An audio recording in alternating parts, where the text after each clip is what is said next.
Hello, Leo Lions. This is Mrs. Morgan. Your first lesson is on fractions and decimals. So today we'll be talking about how to convert them back and forth from each other. And they also can be converted into percents, which we'll talk about later in this year. So values can be represented in several ways. For example, a fraction can be also represented as a decimal or vice versa. To convert a fraction to a decimal, we've talked about this already in class, that a fraction, the fraction bar, means simply divide. So we are going to divide the numerator, and remember the numerator is the top number in the fraction. So we'll divide the numerator by the denominator, the bottom number. And once we do that, it will turn into a decimal. All right, to go the other way, there's several different ways that we can go decimal to fraction. So I will show you a couple different ways. One way we can do that is to put the decimal over 1. And then we want to make sure there's not a decimal in the fraction. So we'll multiply both numbers, the top and the bottom, by 10. And we're going to keep doing that until there are no other decimals in the fraction, so that numerator eventually will become a whole number. And then we always want to make sure that we simplify fractions. Okay, so there are two different types of decimals. Once we do fraction to decimal, we may get a decimal that will stop.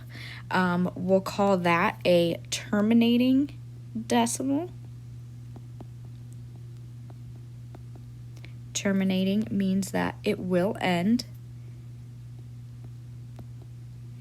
And I just realized I'm going to cut off that top so it doesn't look like ferminating. It is terminating.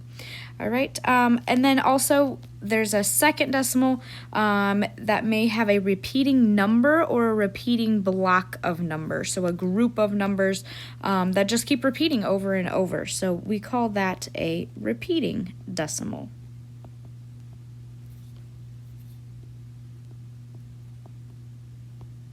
Okay, so let's take look at some examples, and let's actually take these fractions and decimals back and forth. So fraction, remember that this fraction bar means divide.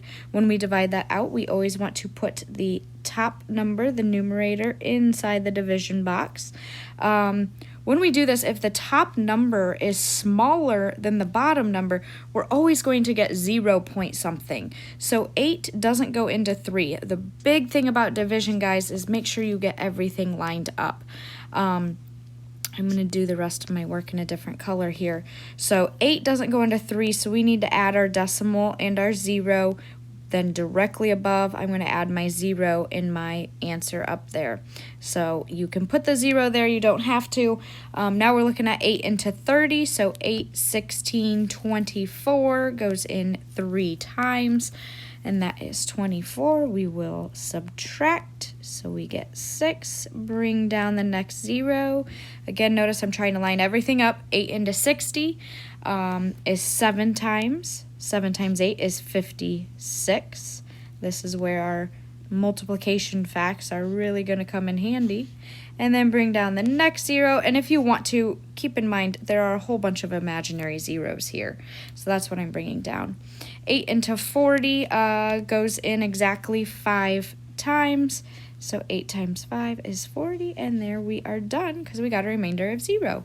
So 0.325 is our decimal for 3/8. All right, next one, 1/16. So we have, oops, what happened here? There we go. So we have 1/16. We will do 1 divided by 16. I already know I'm going to have to add my decimal and some zeros. And I'm going to add that decimal in my answer. 16 doesn't go into 1. It also doesn't go into 10. So notice right above the last digit in that 10, I have to add a 0 because 16 can't go into it. So now we're looking at 16 into 100. That goes in 6 times. And if you have to, you may have to come off to the side. 16 times 6 is 36. 6 times 1, add your 3, so that's 96. And we'll subtract, so we get 4. Bring down the next 0. 16, 2 16s is 32. Subtract, we get 8. Bring down the next 0. And then 16 into 80 is 5 times. 1 less than our 6 over here. And 16 times 5 does come out perfectly to 80. We get our remainder of 0. And 0.0625 is the same thing as 1/16. All right. We'll do it again. Top number divided by bottom number. Add our decimals. Oops, let me change colors here. Add the decimal in my answer. 6 doesn't go into 5, so we're looking at 6 into 50. So that's 8 times, and that's 48. 6 times 8 is 48. Subtract, we get 2. Bring down that next 0. 6 into 20, we only have 3 times. 6 times 3 is 18. So we'll subtract, we get 2. Bring down the next 0. And what do you guys notice? It's the same here and here. So what's going to happen, oops, took away too much there. What's going to happen then, we're going to get 3 again, and 3, 18, subtract, we're going to get 2, we're going to get 20 again. It's going to start repeating over and over. So this is an example of that repeating decimal. Now, when we write this, be careful, we only put the bar over what is repeating. So the 8 is not repeating, it is just the 3. We write as few numbers as possible, so only 1 3, and put that bar on top to show that it's going to repeat. Okay? We'll keep going here for ninths. So 4 divided by 9, and 9 doesn't go into 4. So we'll add our decimal, 0, add the decimal in our answer. 9 into 4 is 0. 9 into 40 is 4 times. 4 times 9 is 36. Subtract them, we get 4. Bring down our 0. Again, the same thing's going to happen. 4 times 36. Subtract, we get 4. So it's going to repeat over and over again. Once you notice that, you can write your answer. You can pause where you're at because we know this is going to keep going. So it's going to be 0.4 repeating. What I want to point out here, because when we get to the next part where we're doing decimals to fractions, when there is a 9 as the bottom number, and it could be 99, it could be 999, so on. Anytime there's a 9 on the bottom, that is a huge sign that that is going to be a repeating decimal. And that's going to help us when we try and take like 0.4444 and change that into the fraction, okay? Let's go to the next one. 13/4. Here's one where the top number is bigger. So here's where we know it's not going to be 0 point something. So let's see. 13 divided by 4. 4 into 13 does work. So we can do that 3 times and multiply those to get 12. Subtract them. Now I need to add my decimal and 0. I'm going to bring that decimal up. Bring down the 0. 4 into 10 is 2 times. 2 times 4 is 8. We subtract them. We get 2. Bring down our 0. 4 goes into 25 perfect times. And we get our remainder. Okay? So that one is 3.25. There we go. That is the same thing as 13/4. And last one. What do you guys notice about this one? We just talked about this. The bottom number is 9.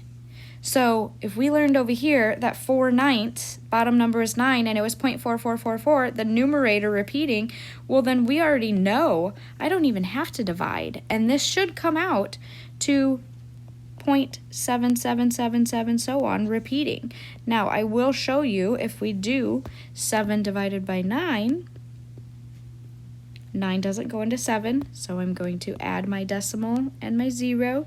9 goes into 70, 7 times. 7 times 9 is 63. We subtract them, bring down our 0. We have 70 again. So there we do see it's going to be 0.777, so on. Okay? So hopefully we remember that long division. That is fractions to decimals. Let's go to the next page then and go the other way.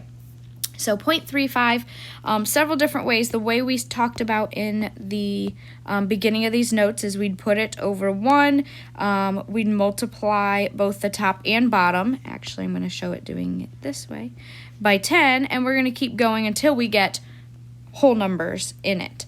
So if we multiply by 10, we're just moving that decimal over 1. So it'd be 3.5 over 10. Well, that did not solve our problem. We still have a decimal in our fraction. So we're going to do times 10 again. So then we get 35 over 100. Now, what's wrong with that? Well, it isn't simplified. So I know that both of these can be divided by 5 to make a smaller fraction. So we get 35 divided by 5 is 7. 100 divided by 5 is 20. Always make sure it's simplified as far as you can go. We can't divide 7 and 20 by another number. So 720 is our final number fraction. Okay?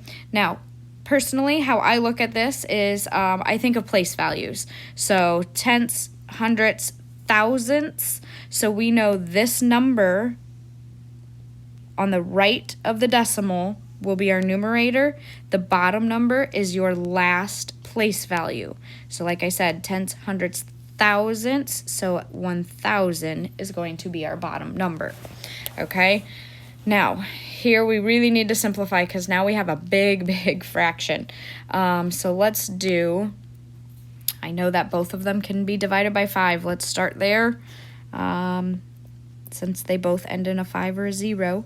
So 275 divided by 5, we get 55. And then 1,000 divided by 5 is 200. Now, both of those end in a 5 or 0, so we can keep going. 55 divided by 5 is 11. 200 divided by 5 is 40. And 11 is prime, and 11 doesn't go into 40, so I know that that is as far as we can go. Okay? Now, this one, we have a whole number, so this one's going to look a little different. We're going to have a mixed number. We have a whole number, and then 2 place values on the right side of the decimal. So 12 is our numerator. The last place value, we have tenths, then hundredths, so the bottom number is 100. Again, we do need to simplify. Let's see, both of these can be, let's just start with 2. They're both even. All right, so we get 8 and 6/50ths. We aren't done because, again, they're both even. So let's divide by 2 again, and we'll get 8 and 3/25. We can't go any further because 3 doesn't go into 25, and 3 is prime. Sorry, I switched up colors there. I was trying to keep them consistent. Okay, here we go. Repeating decimal. This actually isn't the correct way to write it. Personally, we should only have 1 8 written because it's the same number repeating over and over. So one number repeating always has 1 9 on the bottom. Okay, I can show you the whole process. With this being our first lesson in math class, I think it's going to be terribly difficult to show you that whole process. So just trust me on the fact that repeating numbers end with a 9 as the denominator, or 99, or 999, depending on how many numbers are repeating. Okay? Again, it's the same number repeating. It should be written as 0.1 with a bar over just one of them. This would be 1/9. And we're done. Okay, 5.02, so this is our whole number 5. The numerator will be whatever is left to the decimal. We don't want to write 0 2, it's just 2. And then we have tenths. This is the last place value, so hundredths. And then we can divide both these by 2 because they're both even. So we'd get 5 and 1/50, and that is fully simplified. All right. Last part here, Amber has $5.55 in her pocket. Express this amount as a fraction in simplest form. So same thing what we were just doing here. There's our whole number. 55 is right of the decimal. Tenths, hundredths is the last place value. And then we can divide both these by 5 to make sure we simplify our fraction. So we get 5 and 11 20ths. Okay, and let's go to the next one. Cody's new dog weighs 7 2/3 pounds. Express this weight as a decimal. If you want, you can change this into an improper fraction. I personally, I know that it's going to be 7 point something because that's our whole number, and I am just going to look at 2/3. So fraction to decimal, 2 divided by 3. Here's where 3 doesn't go into 2. We got to add our decimal, our 0, and work this way. So 3 into 20 is 6 times. 6 times 3 is 18. Subtract them, we get 2, bring down the 0, and it's the same number we started with. So we're going to get 6 again, and it's just going to keep repeating over and over. So this will be 7.6. But I'm going to put a line over it to show that it repeats over and over. Okay? And last one, Trish entered a problem on her calculator that gave her this result on the screen. 0.1894528, so on, so on, so on. Would this decimal be considered a repeating decimal? Is there a number, a specific number, or a group of numbers that repeat over and over? I don't see that. So no, this is not a repeating decimal. All right, there is not a repeating block of numbers. Okay, as we have gone through this video, you should be recording all of these notes into our Shobi notes. They look identical to this. You just have to do all the problems yourself so that you get a feel for exactly what we are doing. All right, thank you for listening to your first lesson, and I look forward to the next one.